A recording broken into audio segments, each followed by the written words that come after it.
could have basically been the new family of Adam, the new first ancestors of humankind, and Jesus could have come through the family of Noah at that time.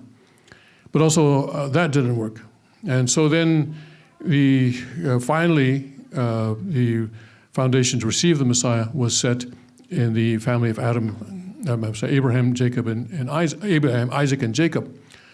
But that was finally, okay, now we're ready to receive the Messiah. Except that now Satan's side is already, the population has grown so much that now that if Messiah were to come then, God's effort would be just snuffed out. So there had to be time for God's people then, the Jewish people, to grow to where, in population and maturity, to where they could be some kind of a substantial presence in the world, where they could actually act as a sort of protective sphere around Jesus and his immediate family and those few people who were prepared to receive him. But that took from Abraham 2,000 years from Abraham to Jesus. But then when Jesus finally did come, then the Jewish people and the Jewish clergy could not accept him.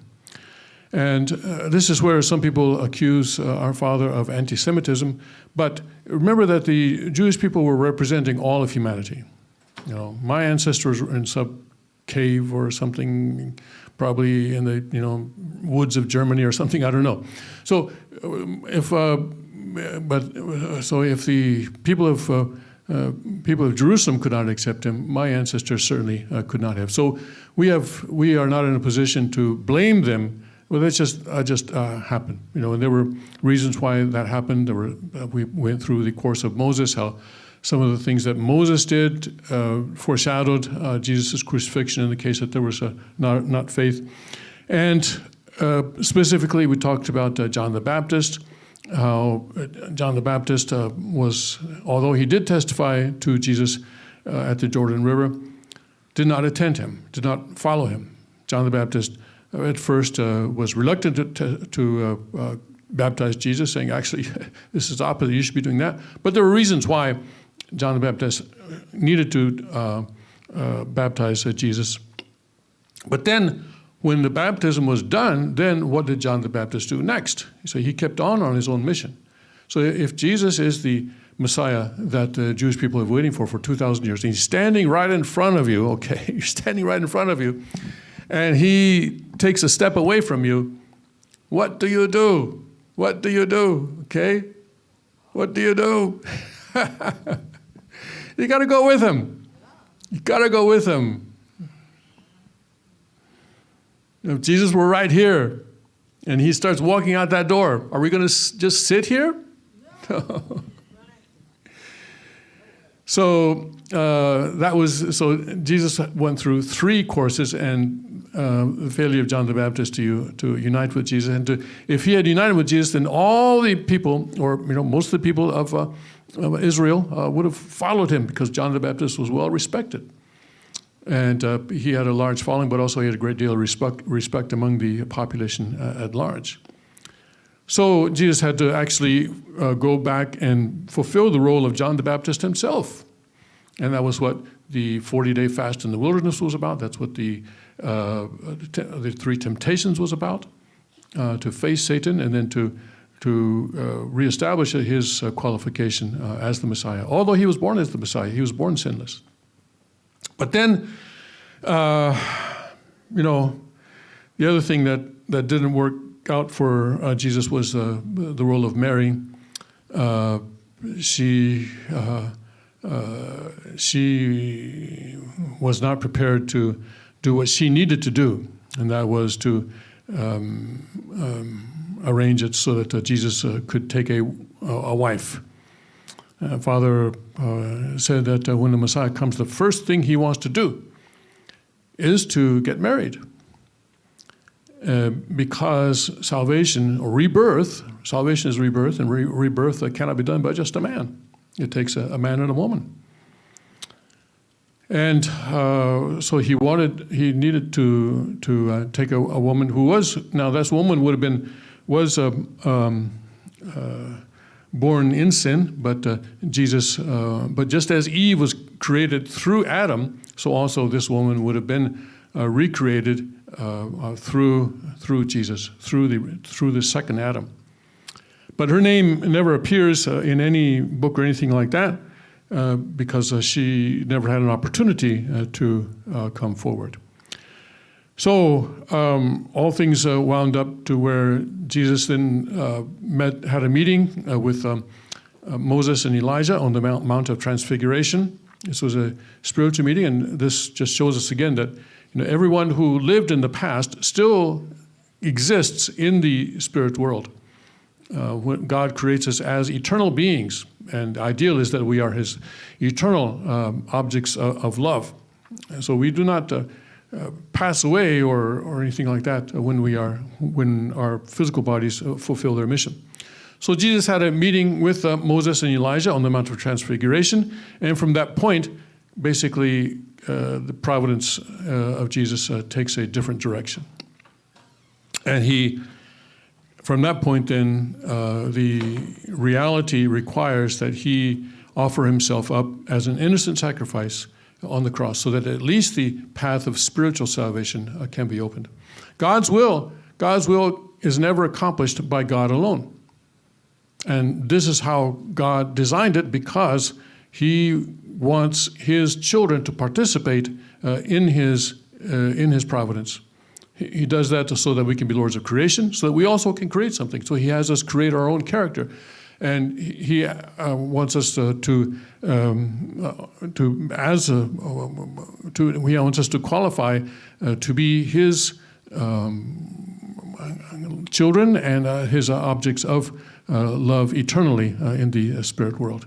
And so that's why out of His grace He has given us a human portion of responsibility. And without that human portion of responsibility, God's will is not fulfilled. So in the case of Jesus, because the Jewish people and the clergy could not fulfill their portion of responsibility, Jesus had to be crucified so as to at least fulfill that part of the spiritual salvation. So He gave up his body. He gave His body to Satan. He let Satan take His body, but His spirit, though, returned to God. So that those who believed in Him, although their bodies still belong to Satan, at least their spirits can be given rebirth to God. Then after He was crucified, He was dead and buried for 3 days, and then was resurrected, and He gathered the disciples again. And that was really the start then of Jesus' mission as the Messiah. During His time on earth, He was not able to bring salvation to even one person. It was only after He was resurrected and began working with the Holy Spirit in the feminine position, that the people could receive salvation through that give and receive relationship between Jesus and the Holy Spirit.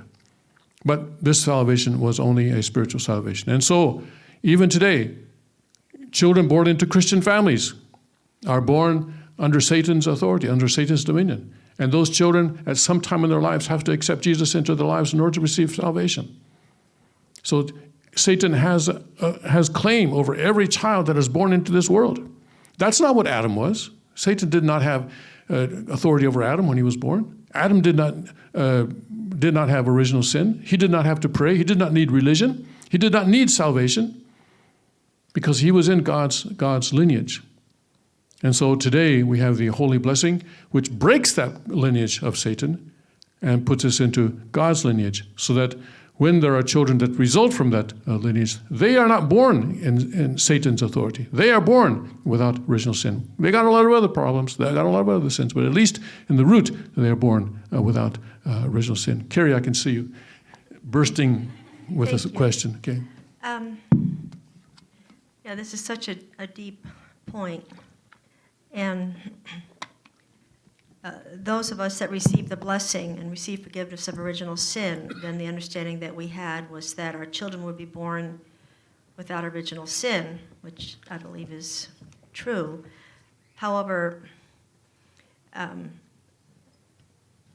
think one of the problems that resulted in our movement as a result of this understanding was that our children, many of them didn't understand the need to still receive Jesus as their Lord and Savior. And because we still have other sins, collective sin, hereditary sin, personal sin. Yes. So would you say that that's accurate, that was a big problem with Yes, I would. Yeah. Yes, because even though the root of the tree has been cut, still there is the trunk, the branches, and the leaves. It takes time for that tree to die. And human beings have been sinning for hundreds of thousands of years, 6,000 biblical years, but in reality much, much, much, much longer. And so Satan has his claws in us in many ways. But at least the root is if that is cut off and we can maintain God's lineage and be faithful to His word, then eventually things will gradually become better. Okay. Yeah, it just seems like that's also one of the problems with many people in the family federation is that, okay, Father gave us the role of tribal messiahs to take care of our, of our tribe, and thank you very much. You did a great job, father and mother, so now I'm good to go. Somehow they don't understand that we still need Christ. Well, they'll find out. They'll find out. So let's not worry about them, okay? All right, so now let's go to 503. Could you go back 2 slides, just so we can see the title? Go back 2 slides. One more.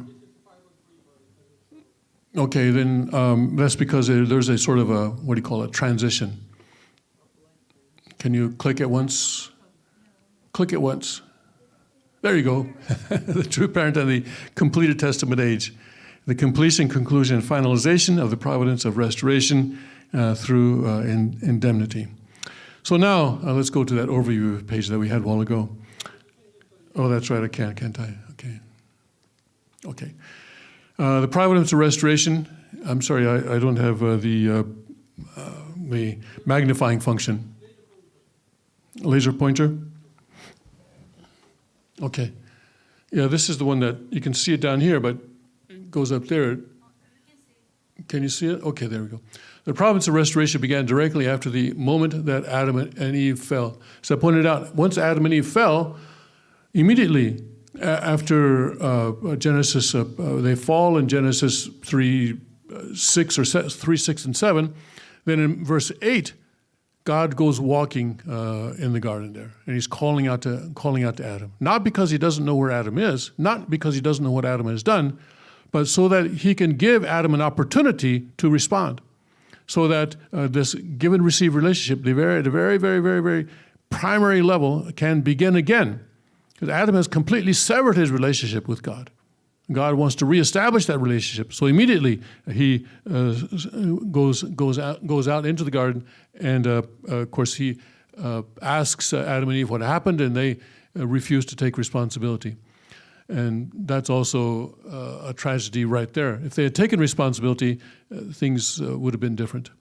The providence of restoration is divided into 3 distinct periods: the Old Testament era, the New Testament era, and the completed Testament era. The era for the completed Testament era refers to the era of our true parent, Sun Myung Moon. The era of the providence of the foundation for restoration, the era of the providence of restoration, the extension of the providence of restoration are all completed, concluded, and finalized, centering on and through the true parent, who is the returning Lord. So the era for the foundation of restoration is because Adam and Eve fell to a level where they were actually below the rest of creation. The rest of creation didn't sin.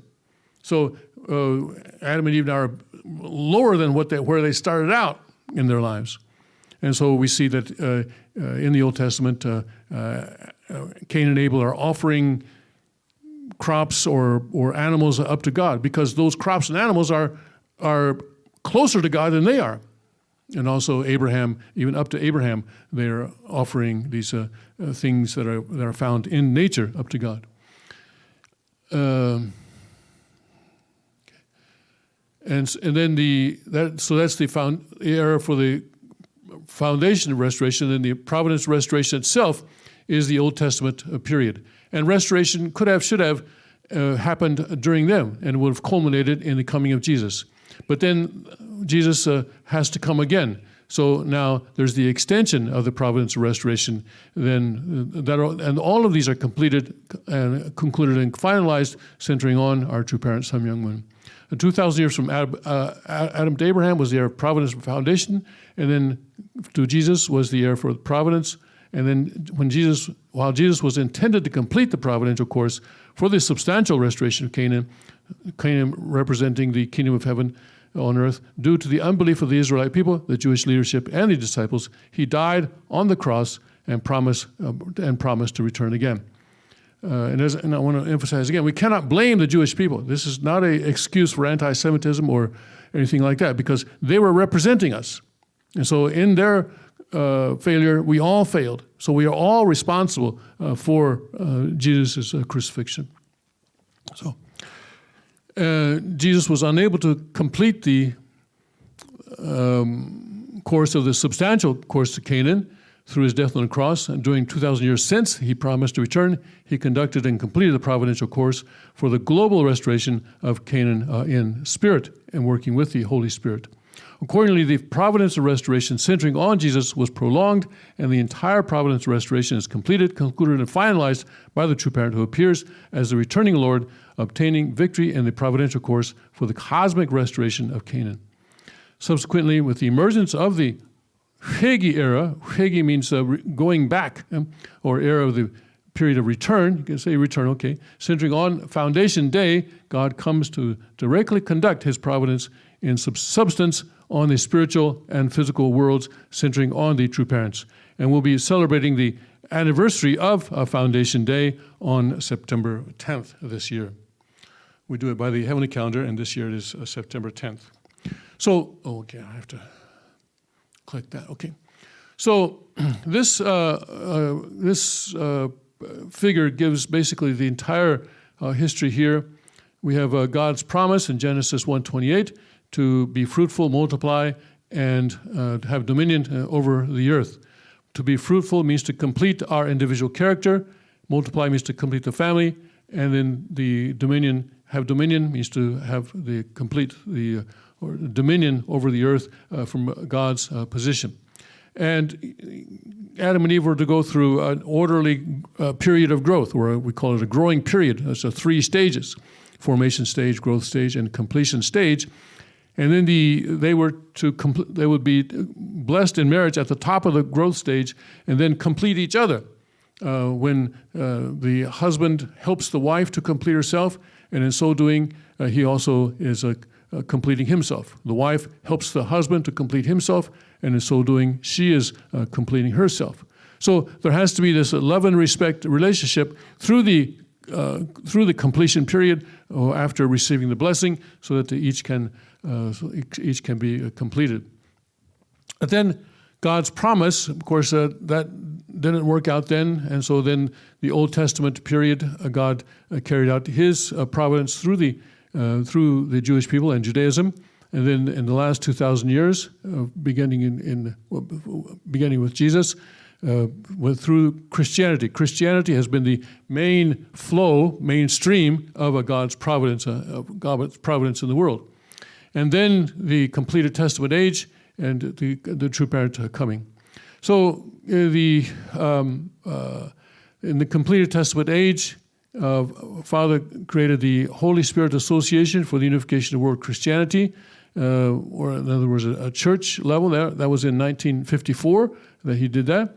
And then much later, he created the Family Federation for World Peace and Unification, which was to be families.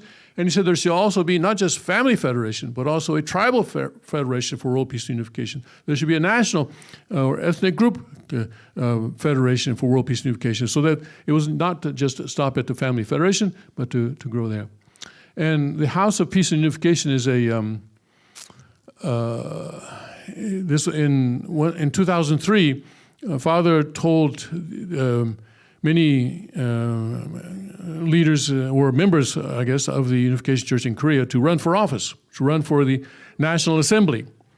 And they did. None of them won a seat. But this was a Father's foreshadowing, shall we say, of what the king is saying today, that we need to get involved in the political arena as well. And the word for house in Korea is the word, also the word for party.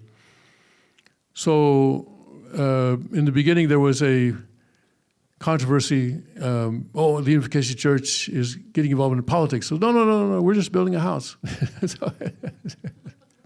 Okay, anyway.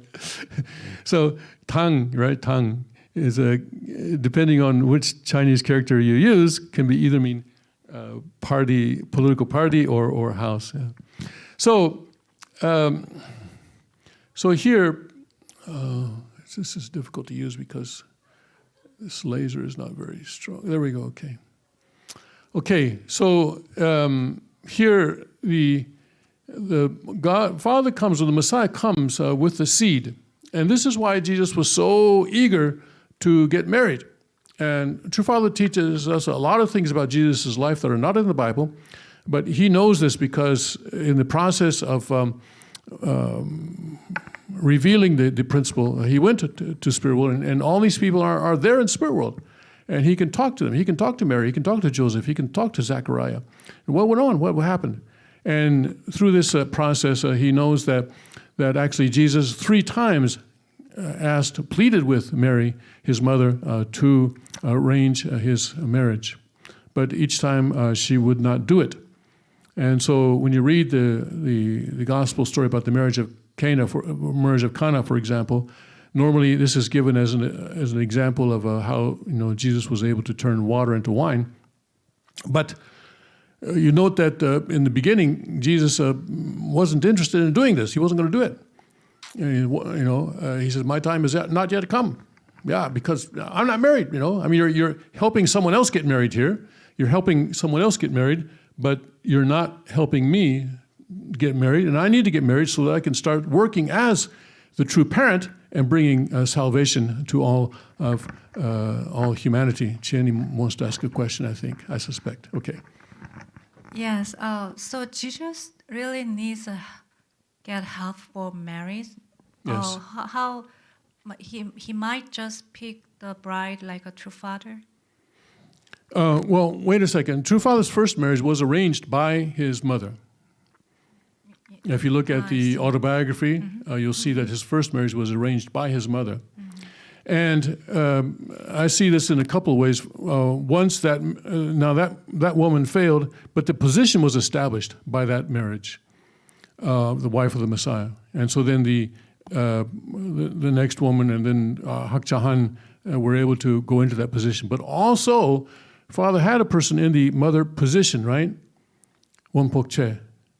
Okay, so she also was active in that way. I don't know what role she played in Hakchahan's marriage, but I see it in that way. So his first marriage was arranged by his mother.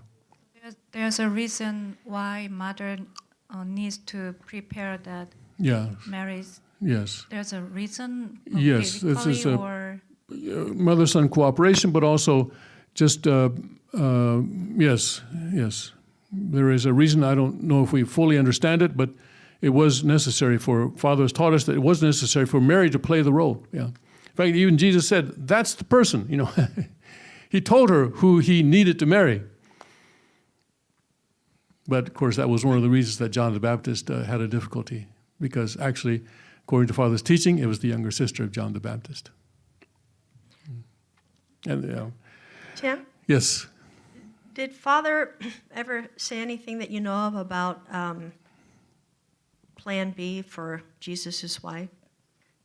There's been a lot written about and speculated in recent years. I just don't know if Father ever said anything. Well, Plan B would only if that woman would somehow refuse or something like that. But that never came into play, right? Because he's only got one mother, and there's no Plan B for the mother. He can't get a new mother, right? So, yeah. So her refusal to cooperate was kind of critical. It was very critical. So I have another question. I realize you're going through so much material in a short period of time, but when we went from HSAUWC to FFWPU, some people said, oh, the era of the church is now over. You know, we used to like to say, we're not a church, we're a movement. Could you explain a little bit more about what Father meant from the transition from HSA UWC to FFWPU? Well, I don't think he meant for one to replace the other. And in terms of the church, the era of the church being over, that depends on the individual, right? As I said, some people even now are saying we should not in the Family Federation. And I get emails every time saying, why is Hyung Jin Nim studying the New Testament and the Old Testament? Why is he studying these things of the past? You should only study Father's Word, and that is true if you have mastered the Bible as well as Father did. If you know this book, not just knowing it, but understanding God's the heart of God that is behind each verse and each word in the Bible, understand it as well as Father did. So I said we are like children who, because we have a very, very influential Father, very powerful Father who has put us in university, even though we have not graduated from high school or graduated from middle school even. But when we try to look at the university texts, right, we need to go back and understand what the basis of those words are. So yes, we need the church, and also because Father came on the foundation of the Christian church, and that foundation still exists today. So we need to connect Father to that foundation. Yes, there are many patriotic Christians today who, if they understood this material, would be very, very excited to work for Jesus who returned. How exciting is that? Yeah. Okay. But I heard you say that Father didn't mean for FFWPU to replace the church. Could you explain a little bit in terms of, it says indemnity over to the left, so in terms of the levels of restoration or the levels of indemnity, would you see it in that context? Here? Yes. And what are you saying? Well, indemnity. Father talks about the levels of restoration horizontally, and we'll get to that in just a minute. So don't, more spoiler. Okay, we'll get that. Yeah, but in terms of HSUWC and FFWPU. Okay. So no, not in terms of those, but the Holy Spirit Association was established because the Christians of South Korea did not receive Father as the Messiah. In fact, they persecuted him and put him in jail, and we'll get to that in a minute. So Father originally did not intend to start a new denomination or a new church. He was working within the Presbyterian denominations, or people who would that God had prepared as the John the Baptist figures, in other words, to make straight the way of the Lord. But when that didn't happen now in 1954, he did create the Holy Spirit Association then. And then, so the Family Federation is a kind of a natural outgrowth then of a situation where you have a lot of families now. You have a lot of blessed central families, blessed families. So it makes sense to bring them together in a federation for world peace and unification. Right? Yes. That's all I can say. Those are my opinions, but anyway. Okay, and then you talked about the house, and that you said Father was encouraging people to get into politics, but then you said house is a Korean word that's associated, the Korean word for house is associated with politics. So was that supposed to be something that was supposed to be a vehicle for... Well, in other places it was called the family party. Have you ever heard the family party? You're talking about what Father established. Right. Oh, okay. Yeah. So then it was actually supposed to be a real thing. Real thing. And, okay. Yes. But it didn't work out in Korea. Yes. All right. So, okay. And then the Messiah comes and he brings God's seed with him, and he needs to be able to plant that seed in a woman so as to establish God's lineage on the earth. And he also brings the principle, a new expression of God's truth. Much bigger expression than what Jesus was able to give us. And then through the Holy Wedding in 1960, he becomes the true parent. Right? And then that situation is established. And then also he's spreading now the principle and Father's teachings through there. And then he begins to give the blessing, true love, true life, and lineage, and an absolute sex, this teaching through the blessing, which began also in 1960. And then going then to become the realm of the cosmic Sabbath of the parent of heaven and earth. We celebrated that yesterday. That was on the seventh month, 7th day of 1997. And then the unified settlement of the true parent in heaven on earth. Then the coronation of God's kingship, and that happened in 2001 on January 13th. And then also the proclamation then of the ideal of Cheongguk then as well. And then the blessing and holy wedding of the true parent of heaven and earth for the opening of Cheongguk. This was the growth stage holy blessing of True Father Sun Myung Moon and Hak Ja-han. And this happened in 2003. So 43 years after the initial formation stage blessing, he had a second blessing because he's educating and training her this time. Because the true mother, we will see in just a minute, has to be recreated by Father, in Father, resembling Father. And just as Eve was also created by God through Adam. So here then, this is the formation stage. Then the coronation of the cosmic heaven and earth true parent as king of the blessed families of peace and unity. This also took place then. Then and there was also these ceremonies are all advancing God's sovereignty in the world. And but in the very end, and in his last prayer, he declares the completion, conclusion, finalization of the final oneness of true parents. But this final oneness, though, he said, okay, Hak Ja-han is one with me, except he did it on the basis of her promise, not on the basis of what she had already done, but based on her promise, and she was not able to keep that promise. The fundamental law of the universe is that it is the there we go. The fundamental law of the heaven and earth is the father-son relationship. It is not the father-daughter relationship, nor is it the mother-son or mother-daughter relationship. The relationship between God and human beings is the father-son relationship. God is the father of human beings, and human beings are God's children. Adam, the ancestor of human beings, is God's son and is God's body, even as Eve is God's daughter and is Adam's bride.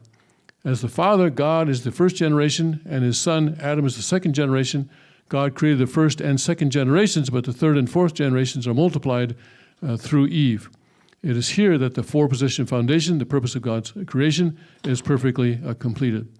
So God's four-position foundation is God at the number one position here at the top. And if I can draw here. Who was that, in this, recently in one of those baseball games, they shown a laser pointer at the somebody on the field and they had to stop the game. Obviously, they were not using this. Yeah.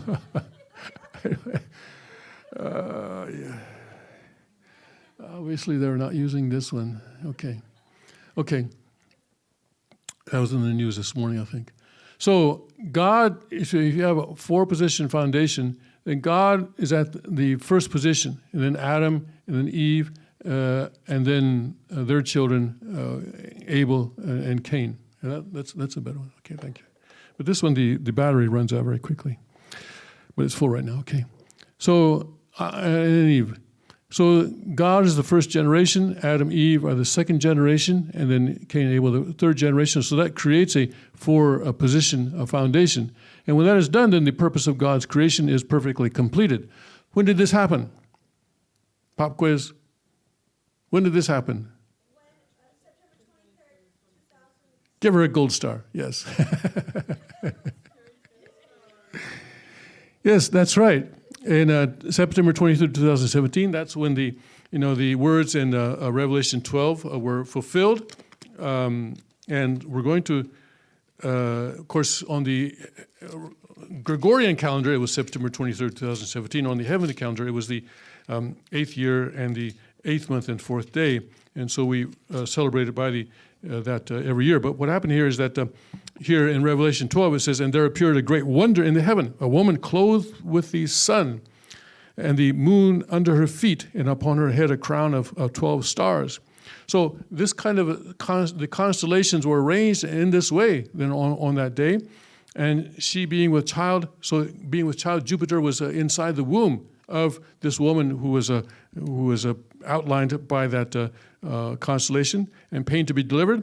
And there appeared another wonder in heaven, and behold, a great red dragon, having 7 heads and 10 horns and 7 crowns upon his head. And so all this. But this is what was indicated then. Now people say, well, what if Hakchahan had succeeded? Would that have still happened? Well, maybe not. I don't know.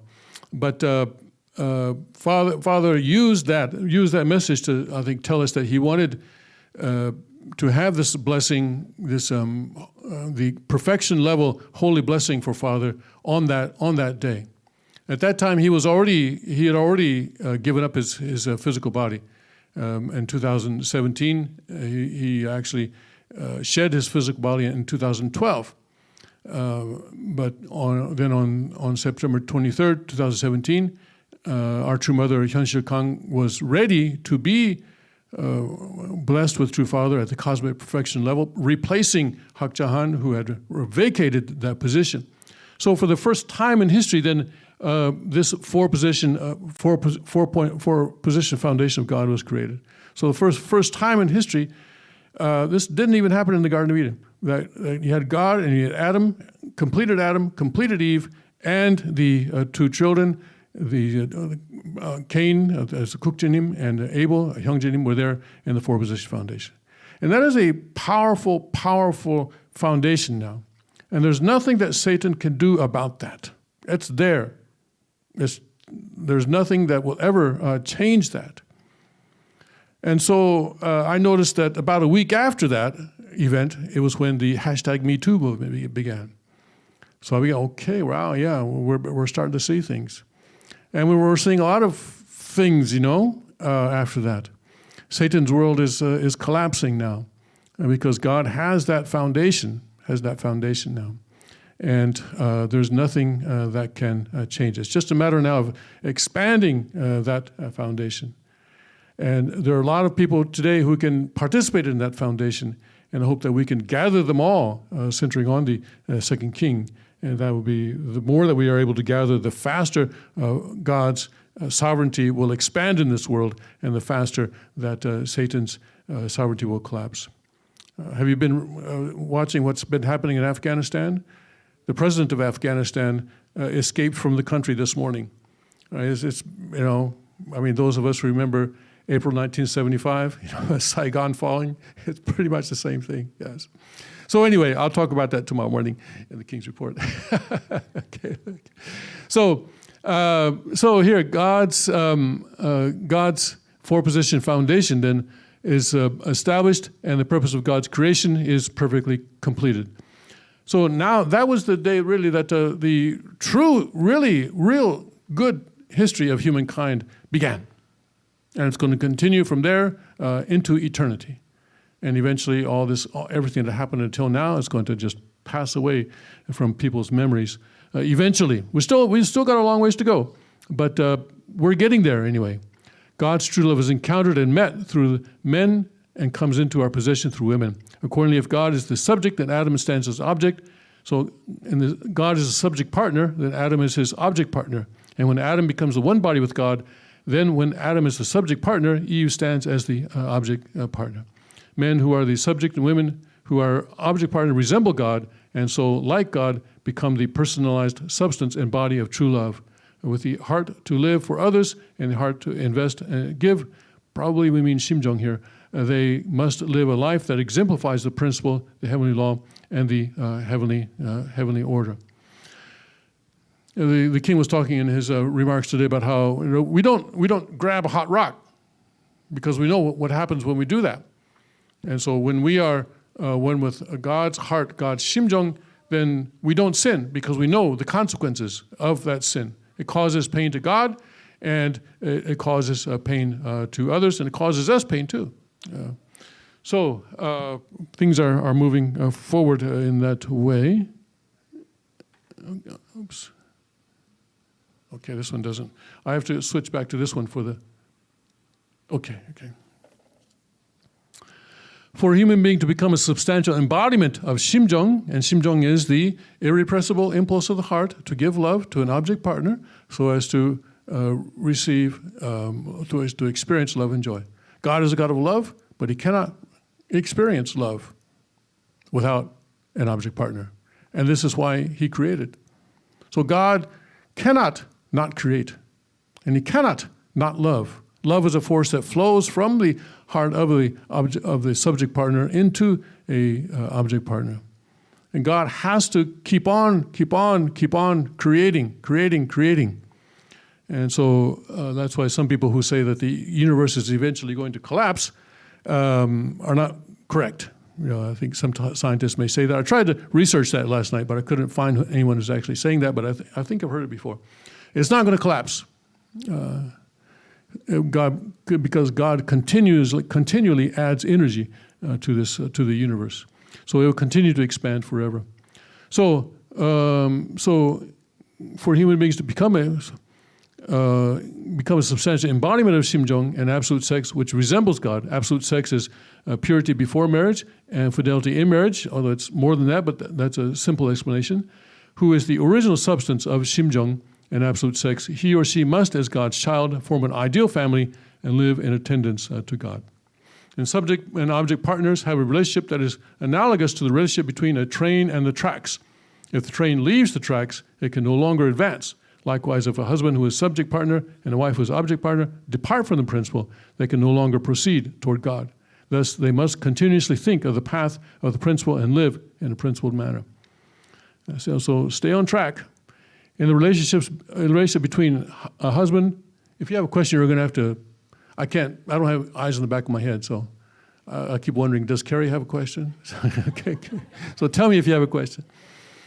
In a relationship between a husband who is subject partner and a wife who is object partner, if either of these changes his or her position, the two of them can no longer advance. The other party must wait until the first party returns to his or her position. Father was really very strongly against divorce. He said divorce is, we get married in order to resemble God. So divorce is like tearing God apart. So he was very much against that, but there were three situations where he said, well, then, in these three situations, as an exception to the rule, divorce may be an option. It's not something that has to happen, but it may be an option. One case, if one spouse has committed adultery, for example, then the remaining spouse may get a divorce, or he or she, the remaining spouse, can forgive that spouse and they can start again together. So it's an option. It's not carved in stone, but it's an option. It's up to the remaining spouse. And the other one is if the one spouse leaves the faith. Also then, it's an option. So the remaining spouse can do, and hopefully will do this, they must wait until the first party returns to his or her position. That is a possibility. And people have done that. People have done that. We've seen people who bless families whose spouse is in the family federation. And sometimes they've waited for years for their spouse to come around. And we've heard really tearful testimonies of when that has actually happened. And somehow they are able to finally to return to True Father's authority together. So keeping the family together, keeping the marriage together is certainly very difficult, but is also very important. And when you think of the heart of God, the heart of Father, when divorce actually occurs, I think if people are aware of that, they will certainly make every possible effort to make that happen. The other case is where one spouse is barren, cannot produce children. But in that case, adoption is certainly an option. Father actually has encouraged people to have adoption because it's important to be able to experience the 심정 of parents as well. So then to return to his or her position. This is what the completed testament era is. It is the era in which human life is expanded to a family, tribe, nation, country, and world, or let's say ethnic group, nation, and world. Can we make that change, Carrie? And the cosmos centering on 심정 and absolute sex through the practice of life that embodies the principle, heavenly law, and heavenly order. So we need to embody God's word, and that can certainly be done by studying the word and understanding it. Yes, what Ken? was the change? So here it says we agreed that we would list these as family, tribe, ethnic group, nation, world, and cosmos, right? Right.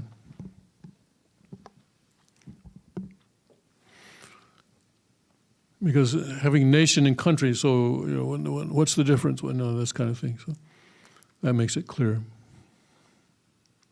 Okay. So the completed testament era is the era of true parents. And let's talk about the birth of our true parents. The father was born on the 6th day of the first lunar month in 1920. They say it was February 25. Today, he actually, before he shed his physical body, he instructed us to celebrate his birthday on the first day of the first lunar month. In other words, on basically what is New Year's Day.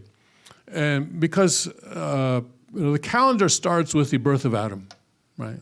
That's when the calendar should start, with the birth of Adam. So that's why we celebrate it on that day. Or we celebrate on that day because Father told us to, and that's the reason he told us to. And he was the born of the second son in a family of 2 boys and 6 girls to his father, Moon Kyung-yu, and mother, Kim Kyung-gae. And, okay, well, this was the address. Father was very interested in our knowing this address, 2221 Sangsari, Dogomyeon, Jeongju-gun, Pyeongwan-pukdo. So this is today in North Korea, and Pyeongwan-pukdo is a name of a province in one of the provinces in North Korea. Jeongju-gun is a county within that province. Dogomyeon is the township within that county, and then this is the Sangsari is the name of the village, and then 2221 would be the house number within that village. And Father visited there in 1992,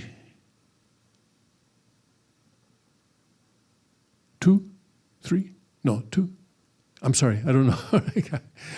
Can anybody help me on that? No. 92. Okay, yes, that's okay. In 1992, and also the king, second king, also visited there later on. Yes. You know, when Father passed in 2012, the North Korean government invited the second king to Pyongyang so that they could express their condolences. And a special sort of condolence place was established in Pyongyang. And one of the senior leaders of the North Korean government came to express their condolences. But when the second king, I say he was invited to go there, but going there was not so easy. Because previously he had also gone to Korea once before that, and as he's mentioned in a recent sermon, he landed in a Chinese airport to change flights because he was going from he landed in a Chinese airport in northeast China. I think it was in Shenyang, and they arrested him. They took him into custody and held him. I think he said, he said anyway. They held him for quite a long time. You know why? You know what his crime was? Previously, some years back, he had met the Dalai Lama. Boom, yeah. Wow. Yes. So they expelled him. And he had to go to North Korea, as I recall, through a Russian airport. Because to get to North Korea, you can either go through a Chinese airport or a Russian airport. I think there are no other flights into North Korea, I think, at least at that time. So he went through a Russian airport. Now, in 2012, when the North Korean government invited him. China was out, and I think for some reason Russia also wasn't going to work. And so what happened was that he requested permission to go by land through Panmunjom. And now for this, sometimes government officials will go, or military officials may go that route, but not a civilian. In fact, I covered the Korean Peninsula as a reporter for quite a while. And I don't think there was ever an instance where a civilian actually went from South Korea to North Korea through Panmunjom by land. Because it requires, that at that time it was under the United Nations command control. So it requires the UN command permission, which probably requires the Pentagon permission, and it requires North Korea's permission to do that. And so both sides have to agree, okay, we'll let this man pass as an exception. Pardon? President Trump, well, he took a couple of steps across. Yeah, I did that. I mean, that's not what I'm talking about. President Trump took a couple of steps. I mean, that's something that journalists were allowed to do. We were allowed to go about 20 feet or so across the line. But this is more. This is going all the way up to Pyongyang. You see. And so the North Koreans, so he met him there with a limousine, and they drove him up to Pyongyang, and then coming back as well. So that required the unity of the two sides in order to accomplish that, which was quite an interesting situation. So anyway, father was born in what is today North Korea. And the king also visited this village during the earlier visit.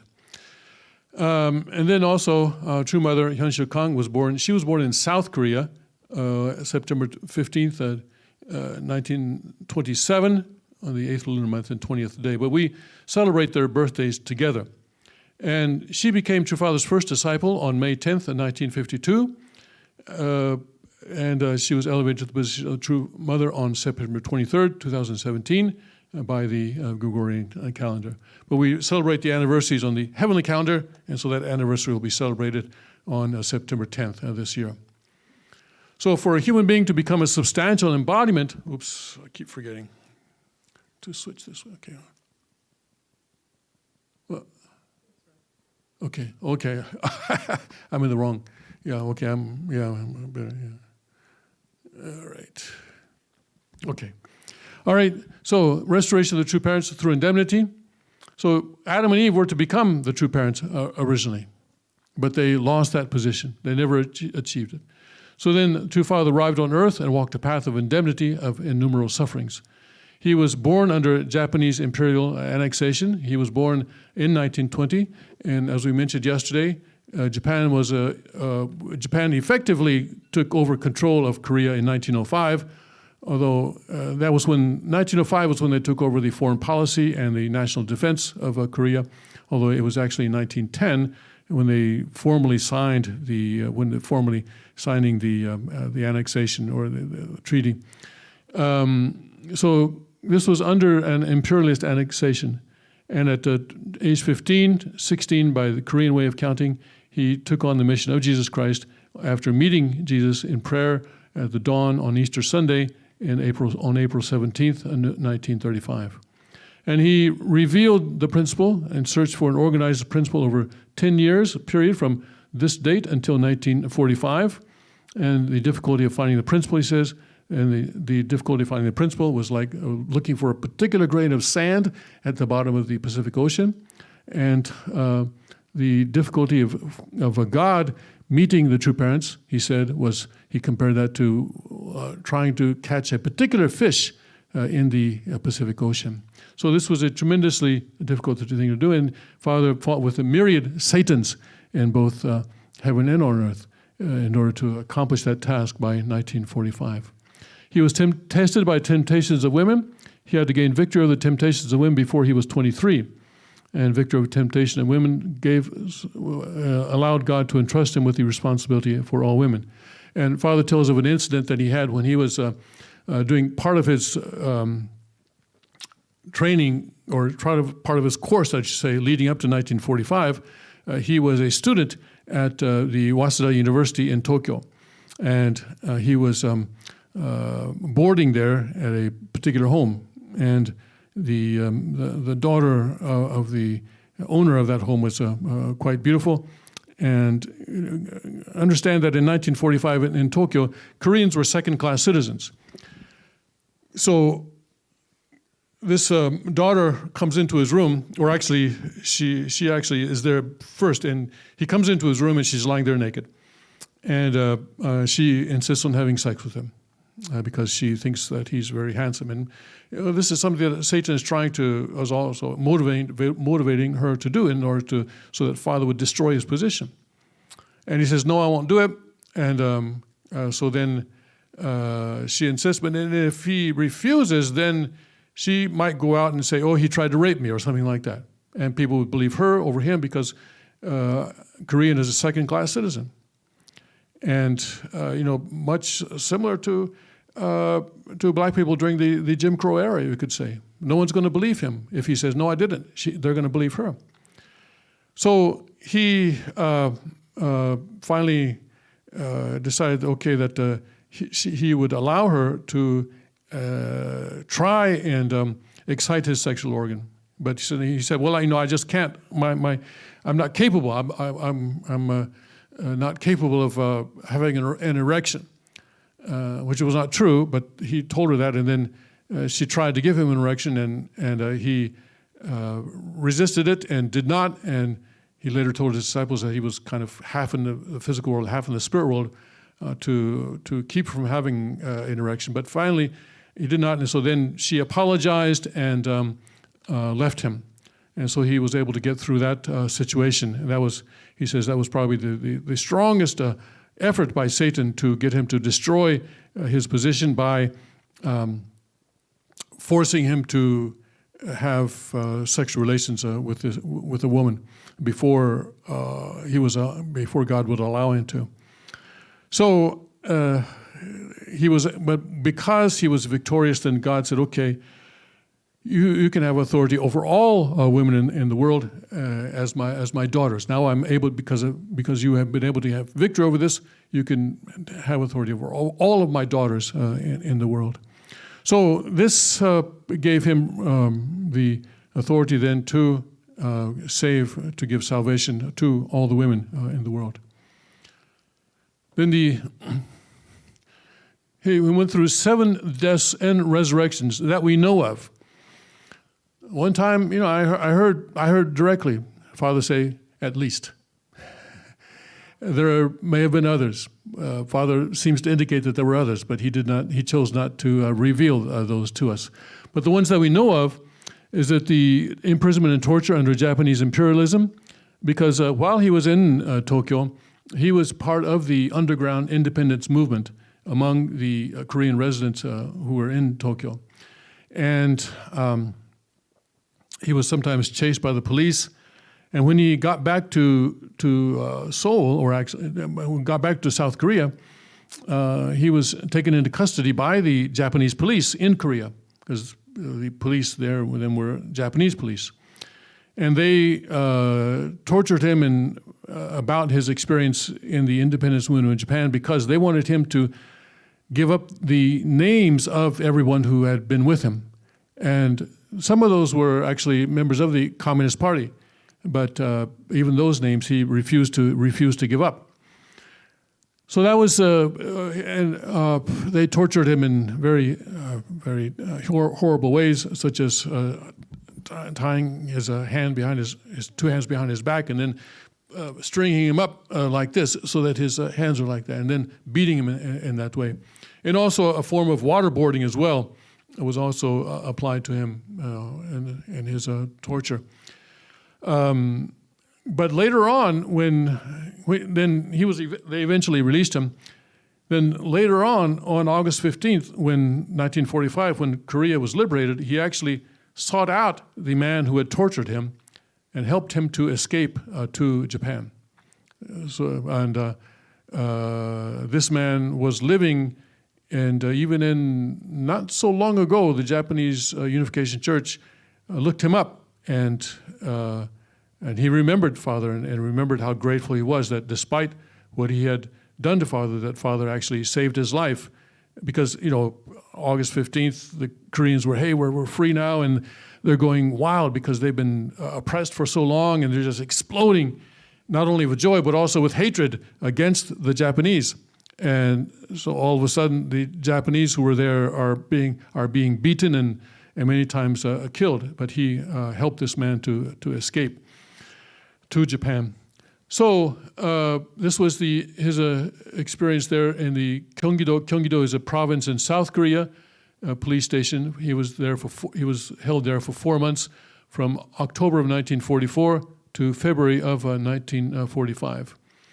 Then, after the South Korea's liberation, there was the failure of yes, again. Is that the same as Sodemun?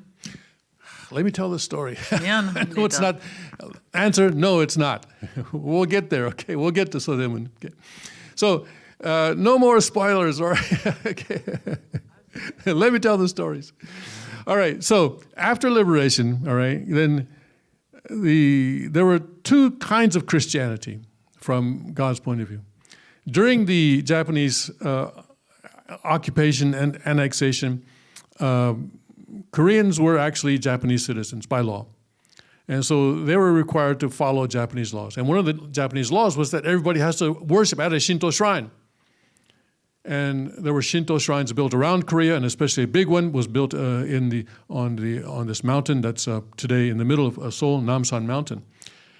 And some Christians said, okay, yeah, we'll go there, we'll bow. We'll pretend, but in our hearts, we're actually bowing to Jesus, all right? We're not bowing to this pagan god. We're actually bowing to Jesus in our hearts. Other Christian ministers, other Christians said, no, we're not going to do that. And they were arrested for breaking the law, and they were put in prison, and they were tortured. True Mother's father was one of those who chose to go to prison rather than bow at the Shinto shrine. And he was tortured, and he was actually released a couple of months before the liberation, and they released him because he was about to die. And in fact, he did die just before the actual liberation. So it was Father calls these a Cain type. The first are the Cain type Christians, and the second the Abel type Christians. He recognized them both as Christians, but the Abel type were relatively closer to God than the Cain type, because they held to their principles. And so they were the ones that were really prepared by God to receive the Messiah. And there were some John the Baptist figures who could have done this, and he reached out to them. None of them were able to fulfill that position. So when Christianity in the South failed, then Father received an instruction from God to go to North Korea. And he had actually left the house telling his wife, Mrs. Che, that he was going to go buy some rice. But he just went to North Korea and left his wife and child behind. So the first, Mrs. Che, very understandable that she went a very, very difficult course in that sense. Anyway, he went to North Korea, and then in North Korea, they caught him here in North Korea. Okay, this is in 1945, October.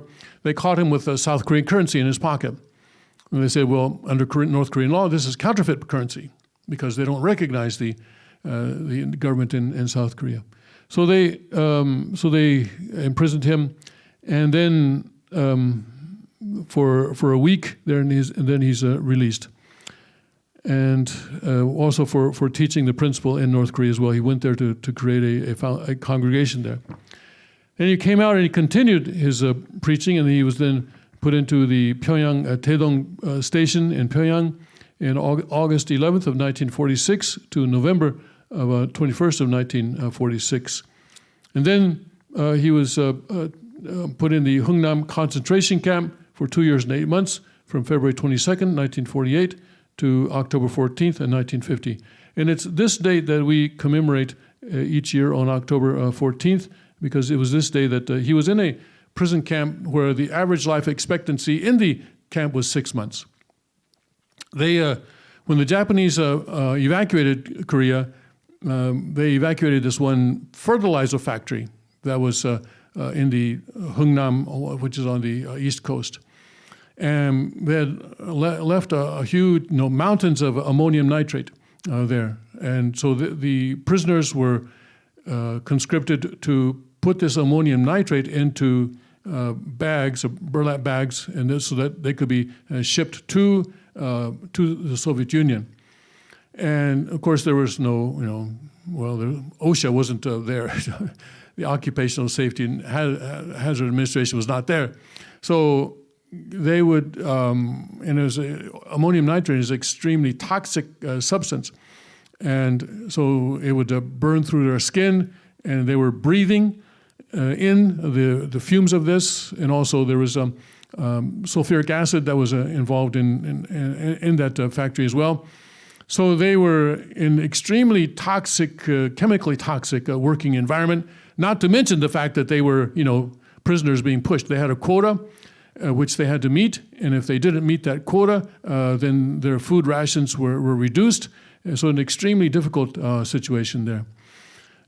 So people were dying quite frequently, and they were not given enough rations.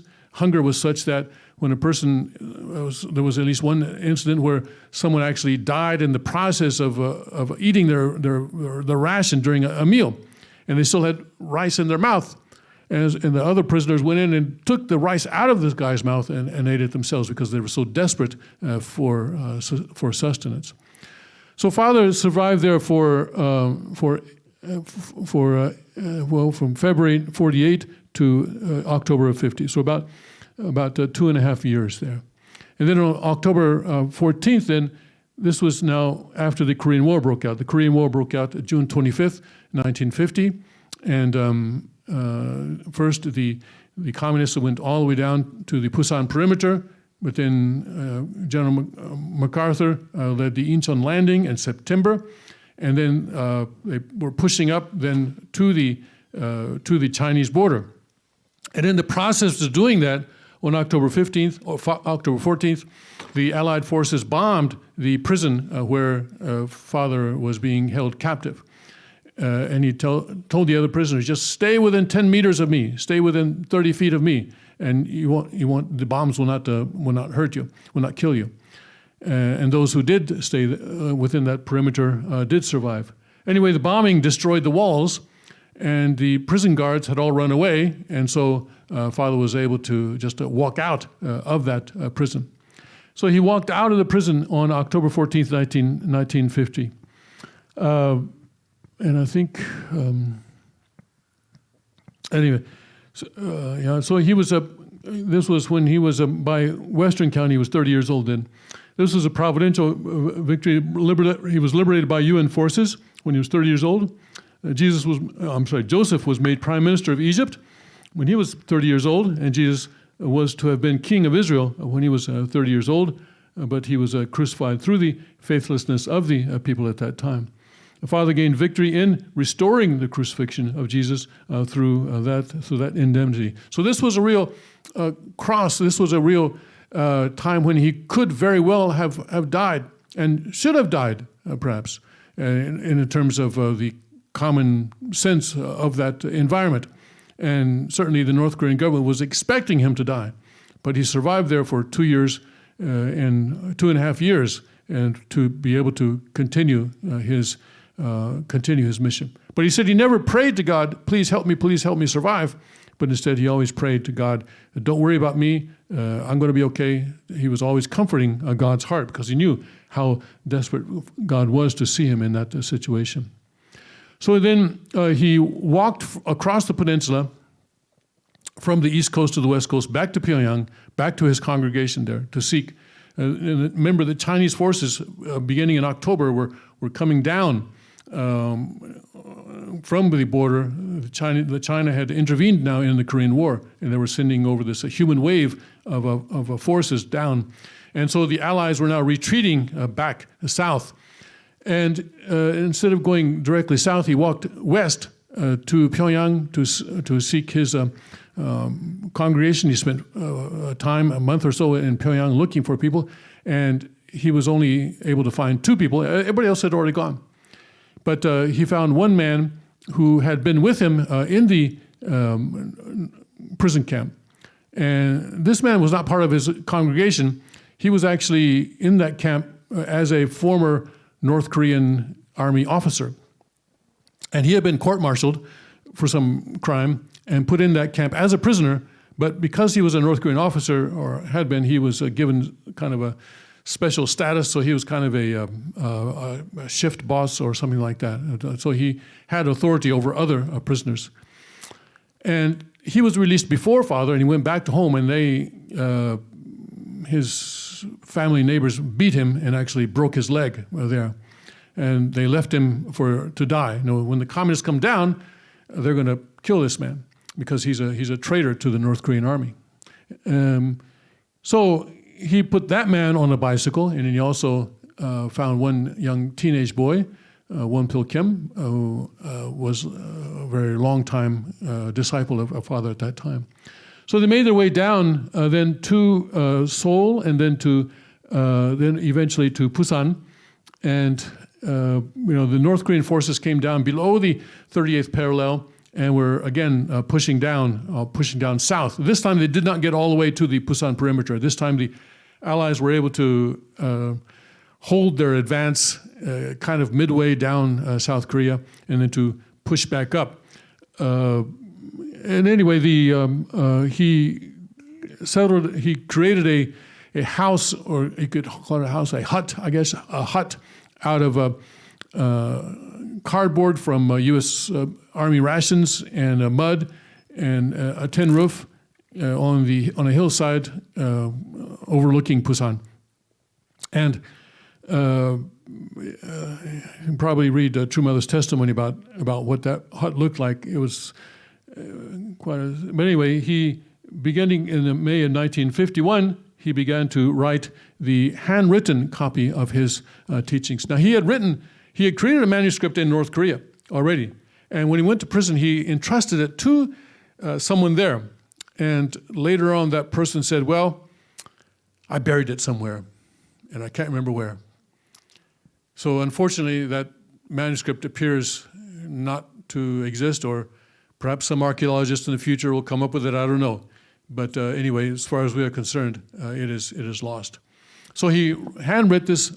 He spent a year writing this by his hand from May 10th to May 11th. This was the first time that, as far as is available to us today, that his teachings were put down in writing.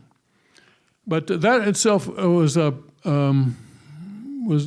let's see, okay. Okay, so we'll get to that later, okay. So then, Tim? Yes. Just before we move on, I have some questions about what you just covered. Okay. Why was Father living in South Korea with Mrs. Che and his son when he traveled north? He was from North Korea originally. Why was he living in the South? Well, he was in Seoul.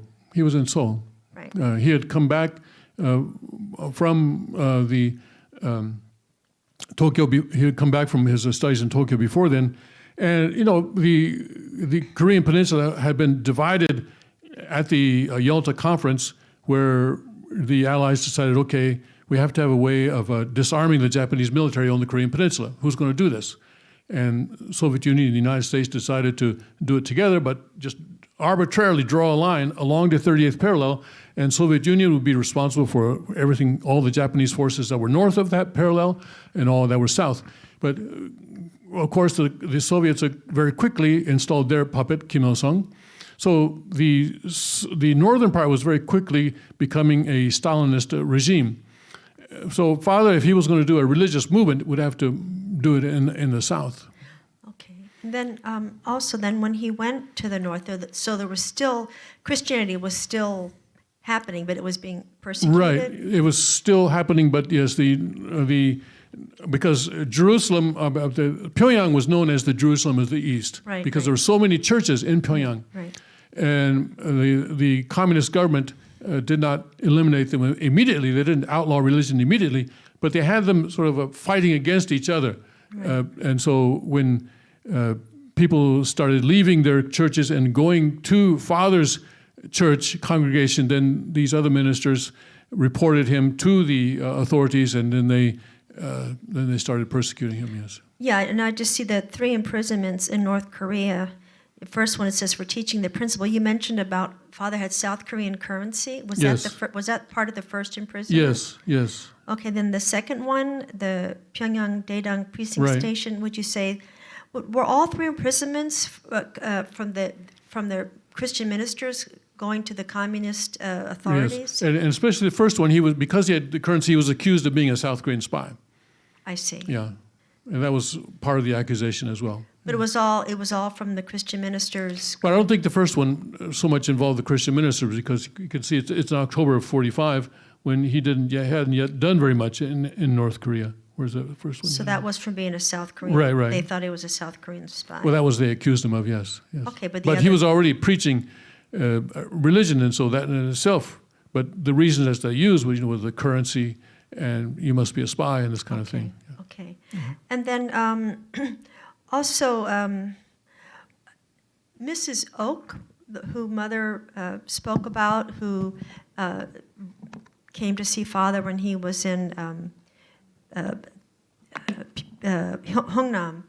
She followed him in North Korea, but then suddenly she shows up. She's with him in the South. Did she just get there on her own? On her own, yes, on her own. Oh, 2 or 3 people aside from that also got down there on their own. Yes. I see. Thank you. But by the time he walked out of Hungnam on October 14th, but this is already, people can see the Chinese are coming, and so there are huge waves of refugees going from north to the south already. People want to escape. This is their last chance to get down there. So Father was in North Korea for about a month after he escaped from the Hungnam prison, looking for his disciples. Yes, and then including, if you also include the trip down to Seoul, I think he arrived in Seoul around the end of the year, so about 6 weeks. Yeah. Thank you. So he writes the Wolli Wonbon, which is the original text of the principle, and then he establishes the HSA UWC, the Holy Spirit Association for the Unification of World Christianity, May 1st, 1954. And this is the organization that the media in South Korea later dubbed as the Unification Church. So that's where that comes from, because it's for the unification of world Christianity. And that was too long, I guess, for the newspapers. And so they called it just the Unification Church. And then here, Sodaemun prison again. Okay, now we come to Sodaemun prison. Okay, because then Ihwa University, actually it's Ihwa Women's University is the official name, and there were 2 top universities in South Korea at that time. One was the Ihwa Women's University, and the other was Yonsei University for men. That was for men. And a lot of students were hearing the principle, and they were joining the church. And this was especially a problem for Ihwa because they were supported by the Canadian Methodist Church, and they were receiving funds there. And they were losing students to this heresy. Now, Ihwa has Buddhist children. They had children whose parents were shamans, and that was no problem. But and they had people whose parents were atheists as well, but that was no problem. But the idea that their students were being attracted to this new movement was a huge problem for them. And so they finally gave the young women and a couple of professors as well an ultimatum. Either you leave that church and have nothing more to do with it, or we will expel you. And a number of students chose to remain with the church, and also one of their professors as well. Dr. Young-Eun Kim, who will come up later. And so they were expelled from the university, and father was imprisoned ostensibly for sexual immorality. But as I think I mentioned last week, actually the actual charge that was brought against him was draft dodging. And his defense was, well, I was in a North Korean prison camp. So I couldn't, I'm sorry, I missed my deadline to draft, but talk to the North Koreans about it. They were keeping me there. So when I was in Korea, I was able to read the actual court document, the actual court judgment, and it stated that the father was innocent. So he was kept, in that prison, in the Sodaemun prison for 3 months, and it was during this 3 months there was the investigation and the trial, and he was found innocent, and he was finally released on October 4th. And then this was a situation where the president of Ewha University was a woman who was married to the vice president of the country, and so there was clearly a political thing going on there. And then in the United States, he was imprisoned in Danbury Prison in Connecticut from July 20th, 1984 to July 4th of 1985. And this was for allegations of tax evasion. And I think it was pretty widely agreed that this is something that the IRS did against their own policy. First of all, the account itself it was held in his name, but this was true with a lot of Christian pastors who hold church funds in their own name. And then the IRS said that, well, the interest that was earned on that account should have been reported as a personal income. And it was not a lot of, how much are we talking about, $2,000 by the interest? A very small amount compared to what the IRS usually charges people with. They don't send people to prison for that kind of an amount. And during the trial, a lot of Christian denominations, including the National Council of Churches of Christ, wrote friend of the court briefs saying that this man should not be put in prison for this. But the IRS was absolutely intent, apparently, on getting him. And again, here, Bob Dole was who was majority leader of the Senate, I believe, at that time, played a part in this. And well, he was determined to get father in prison one way or another. When he was indicted, when the indictment was announced, he was in South Korea. And it appeared that they arranged it, they announced it in South Korea so that he would say, basically they were saying, okay, don't return to America. Don't come back to America, seemed to be the message. As soon as he heard the indictment, he immediately got on the plane and returned to America. And went through the court process, and eventually he was imprisoned. This is a tremendous miscarriage of justice, which is, I consider to be a huge black mark on the history of jurisprudence in this country, that we put the Messiah in jail. And that needs to be corrected. That needs to be expunged. Not asking for a pardon, okay? Because a pardon means that you acknowledge your guilt, that you did something wrong, and not asking for a pardon, but that for America's sake, not for Father's sake, but for America's sake, that record needs to be corrected. So anyway, the Supreme Court has already spoken on that matter. So I don't know how that can be done, but somehow, somewhere, it has to be done. You need the microphone. Don't say anything until you have a microphone. Okay, now, yes, we want to hear you, every word. Yes. I'm just wanting to know, how can we fix that? How can I don't know. Reverse that? I'm not a lawyer. Congressman? I don't know you. I'm not a lawyer. But somehow, some people have been involved in this effort, and they have studied the issue. I'm not one of those. Okay, so Danbury Prison, and then also there was the helicopter crash on July 19th of 2008. They're not here, but two of of the Second King's children were also with Father and Hak Ja Han on that helicopter when it crashed, and then everyone was able to get out. After they got out, the helicopter caught fire and burned. And it was, of course, investigated. It was a Skorsky helicopter, so the U.S. NTSB became involved, and the South Korean, the safety officials became involved. And I was present when Kuk Jinimi received the report on the investigation, because I was his full-time translator in Korea, and he was head of the church foundation there. And the investigators were amazed that everyone had gotten out, that there were no serious injuries. Father was injured, and he was in the hospital for a bit, but and his health, I don't know if his health really recovered completely, but there were no serious, and no one died. Even though I think it was as I recall, it was 16 people who were in the helicopter then, including the crew, and even the crew also survived. But it crashed attempting to land. While attempting to land, it crashed because the tail rotor caught a tree branch, and it crashed. And the safety official says, "Well, how often do you guys go through this training of escaping from a helicopter?" Because in the military, they say, we do this training all the time. Even then, we're not confident, or actually, even then, people still die in these kinds of crashes. But you got everybody out of there without anybody dying. Just how often do you do this training?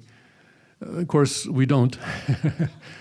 But everyone knew what their role was, that they had to get Father out first, and they had to get Hak Ja Han out next, and then the children out after that.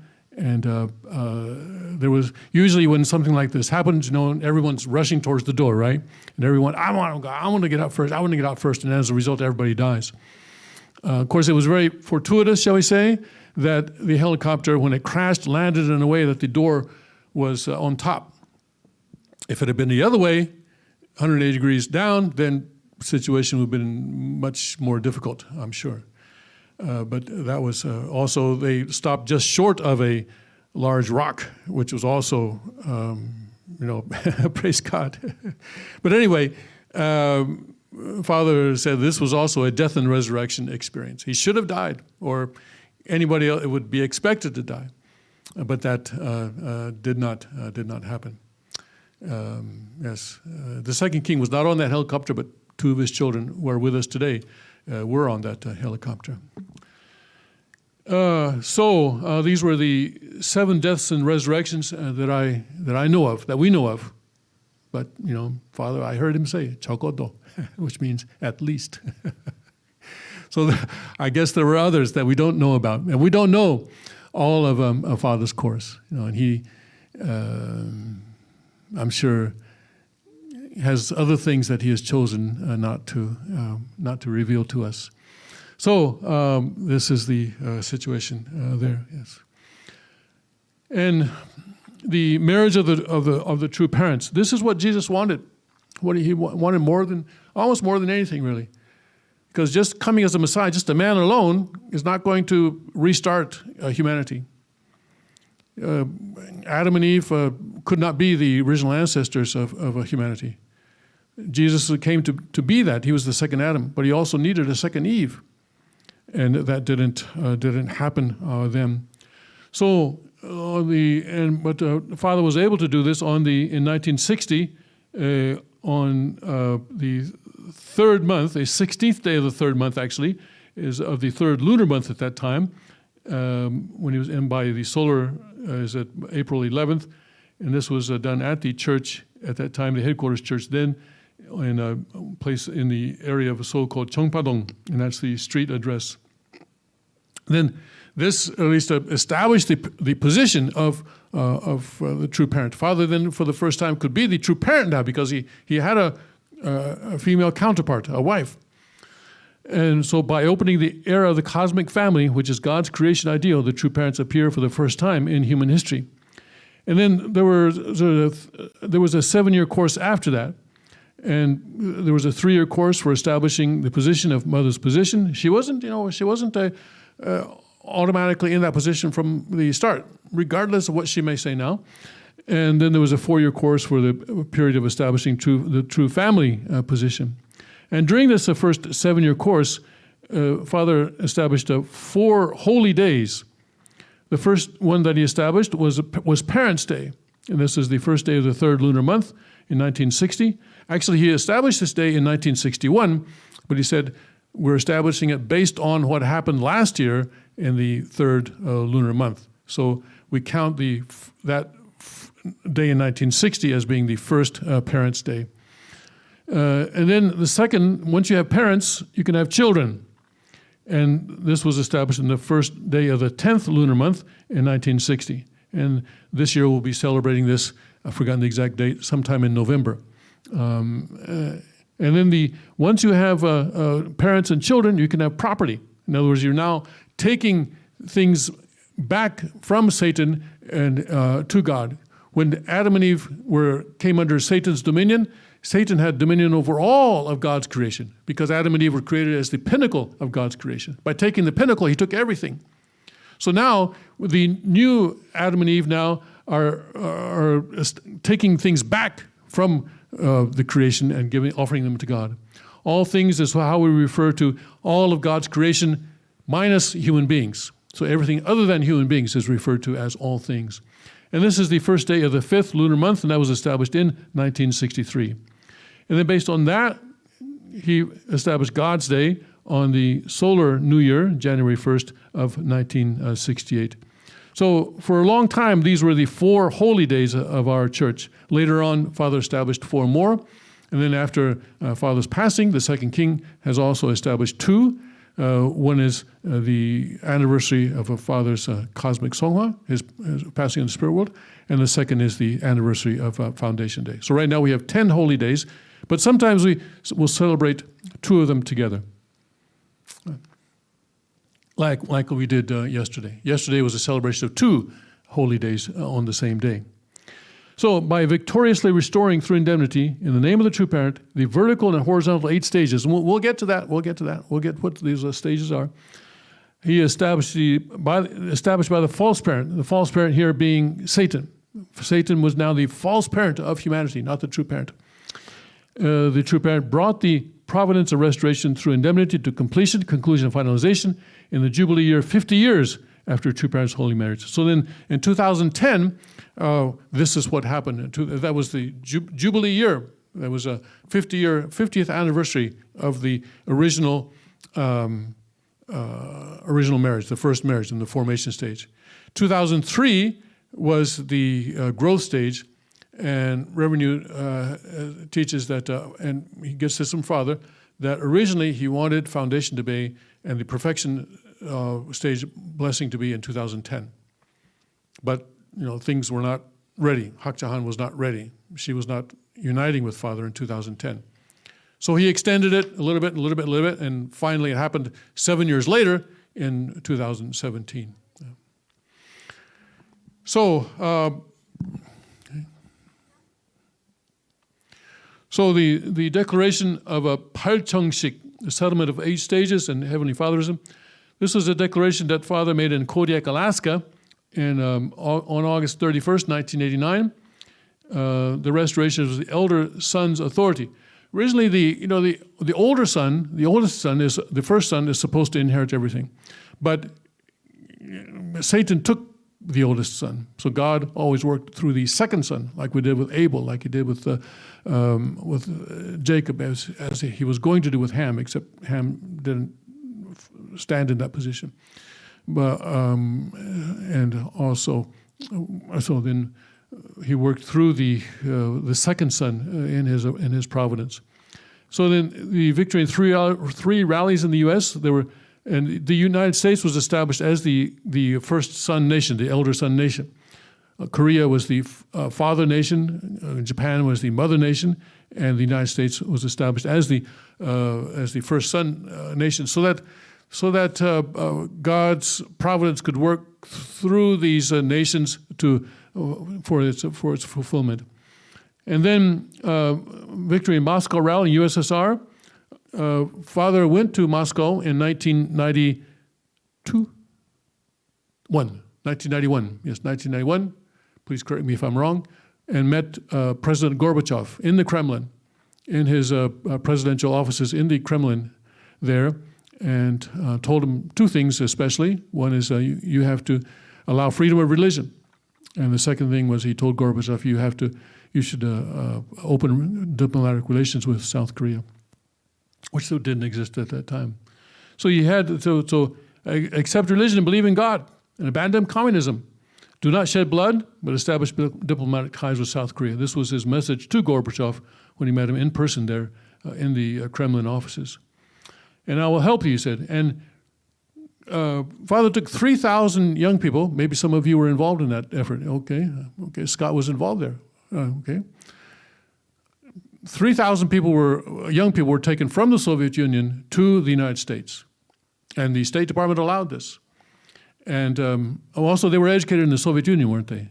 Also in the United States? Yeah, okay, both. Later in the United States? Okay.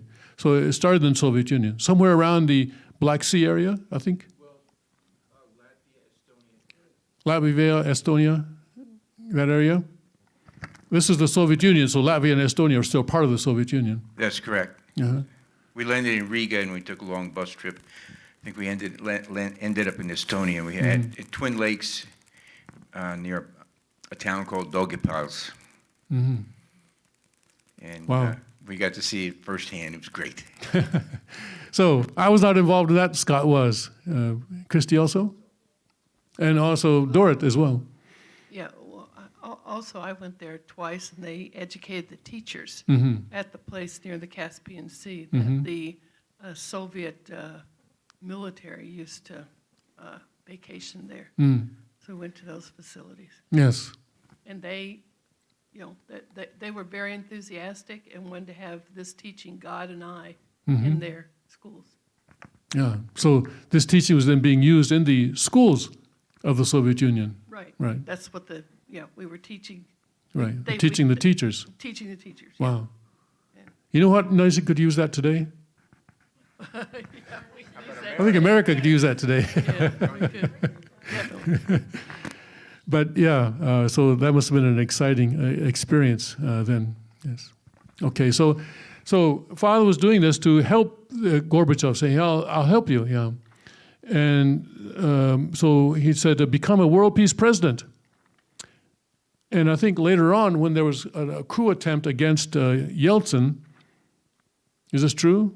That Gorbachev also, he was kind of put in kind of house arrest there at his dacha, wasn't he? But later on, also anyway, there was these people who had been educated played a role in preventing communism from making a comeback, as I understand. Yeah. Sonny supports me. Thank you. Yes, Scott. Yeah, the day we were scheduled to leave Russia, they had the coup. And this is when, well, we were still in the Baltic state, right? But during the night, we took a train into Moscow, right into the main part of it. Right. People were being killed in downtown, and we thought we were going to the gulag. But you got out of there in time. That's great. Okay. Wow, exciting.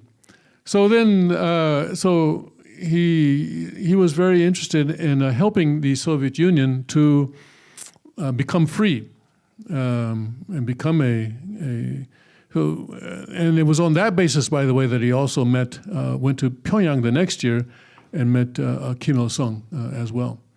In fact, as he was coming out of the Kremlin, he turned to his chief aide and said, "Okay, now arrange a meeting where I can meet Kim Il-sung."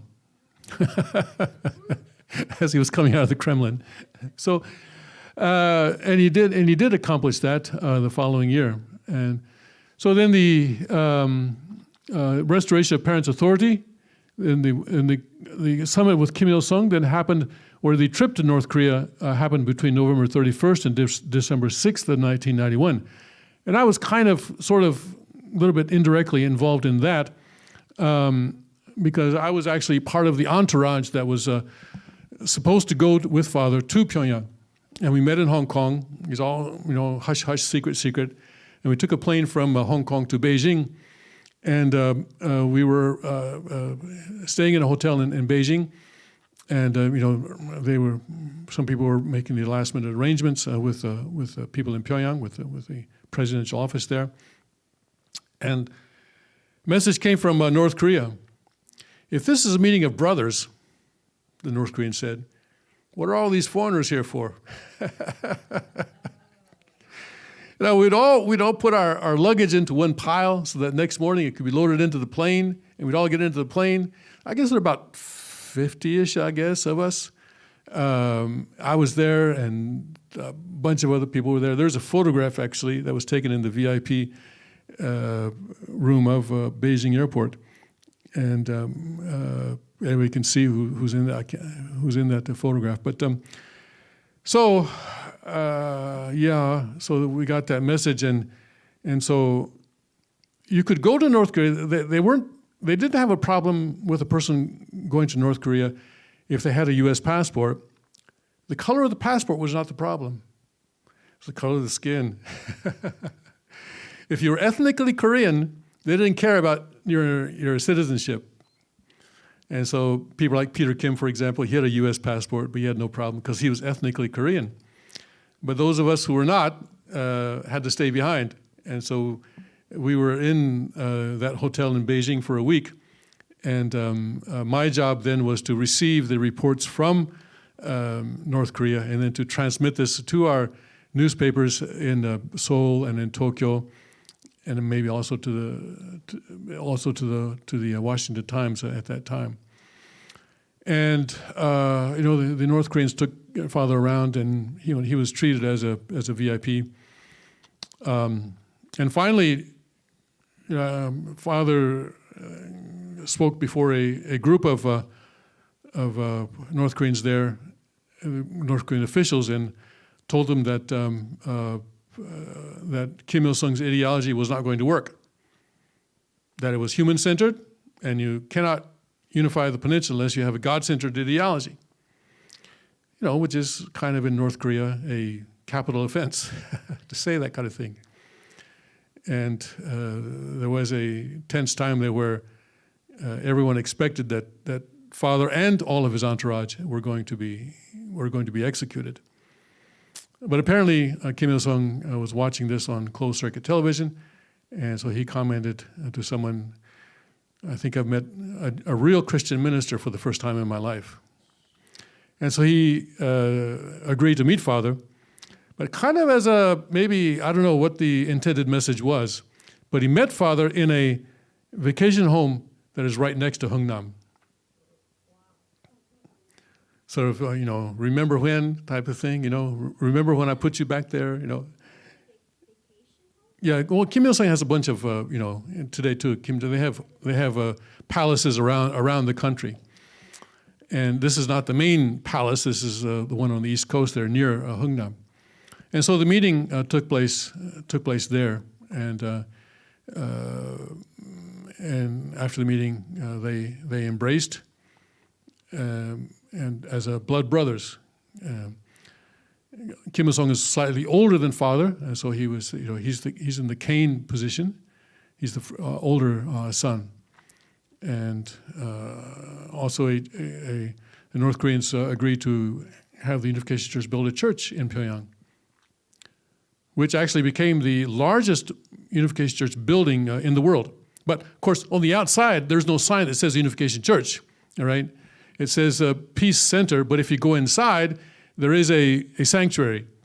But North Koreans were not allowed, and I'm sure today not allowed, to worship there. Only the Japanese members of the Unification Church who were stationed in Pyongyang were allowed to visit there, because also a hotel, which may or may not still exist, and a automobile company there, and basically I think that was it, right?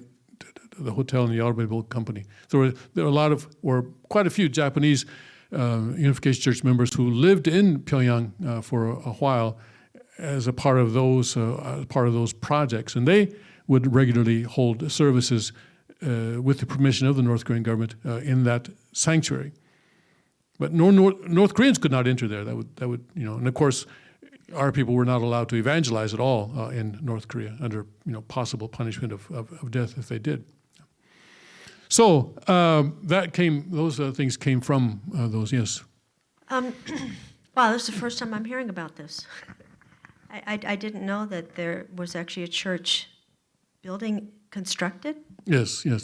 And you said it was the largest. If it still exists, I'm sure it's still as a single congregation or a single church, it would still be the largest. It was quite large, yes. Largest of any unification church in the world. And this was under Kim Il Sung's direction. Yes. It couldn't happen without his. Okay, so let me get this straight. Kim Il Sung is the head of the communist regime, and he gives permission to build a church? As long as it's not called a church on the outside. Oh, what was it called?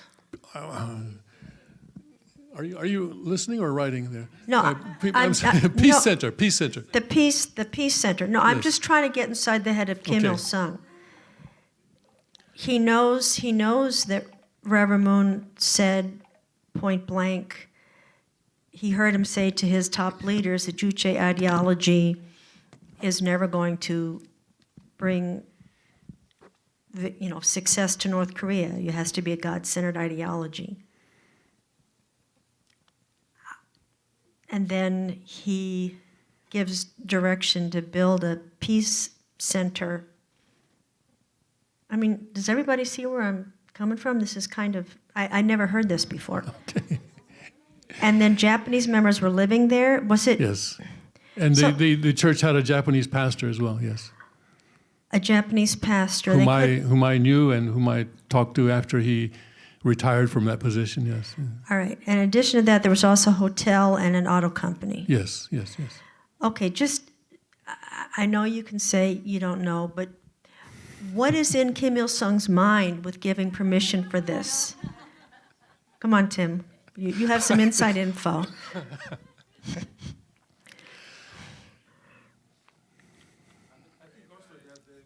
Sunny, yes. Give Sunny the microphone.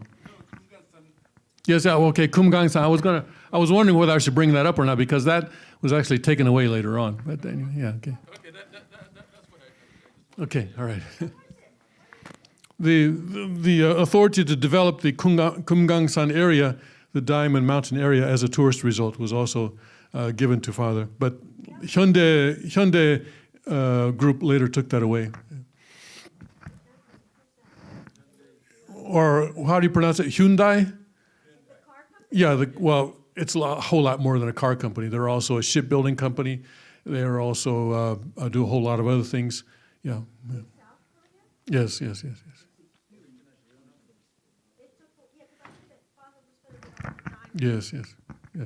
Anyway, but let's not dwell on that because that never actually happened. Whereas the church and the hotel actually did happen, of course, the Taedonggang Hotel.